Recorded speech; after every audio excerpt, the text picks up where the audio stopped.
లక్ష్మీదేవి పూజ అనగానే గుర్తుకు వచ్చేది శ్రీ సూక్తం.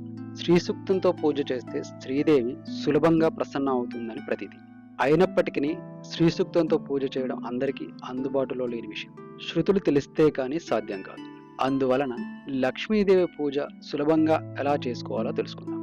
అమ్మవారి నామాలలో ప్రత్యేకమైన షోడశ నామాలతో పూజ చేస్తే అమ్మవారు చాలా ప్రసన్నురాలు అవుతుంది. అవి శ్రీదేవి, అమృతోద్భవ, కమలాక్షి, లోకసుందరి, విష్ణుప్రియ, వారాహి, శ్రీ వైష్ణవి, హరివల్లభ, నారసింహి, భార్గవనందన, దేవదేవి, చంద్ర సహోదరి, శశిశేఖరానుజ, ఆదిలక్ష్మి, మహాలక్ష్మి, భువనేశ్వరి. ఈ షోడశ నామాలతో పూజ చేస్తే అమ్మవారు సులభంగా ప్రసన్నురాలవుతుంది. వీటితో పూజ చేయడం ఎలాగో తెలుసుకుందాం. ఓం శ్రీదేవ్యై నమః ఆవాహయామి.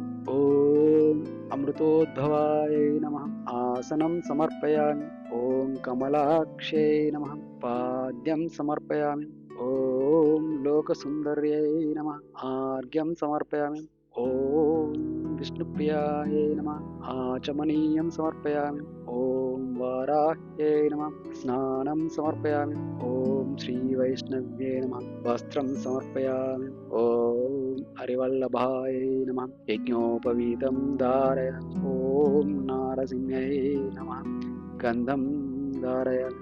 ఓం భార్గవనందనాయై నమః పుష్పం సమర్పయామి. ఓం దేవదేవ్యై నమః ధూపం సమర్పయామి. ఓం చంద్ర సహోదరి నమః దీపం దర్శయామి.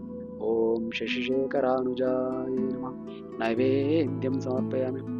ఓం ఆదిలక్ష్మ్యై నమః తాంబూలం సమర్పయామి. ఓం మహాలక్ష్మ్యై నమః నమస్కారాన్ని సమర్పయామి. ఓం భువనేశ్వర్యై నమః ప్రదక్షిణ నమస్కారాన్ని సమర్పయామి. ఈ విధంగా పూజ చేసి అమ్మవారిని ప్రసన్నం చేసుకోవచ్చు.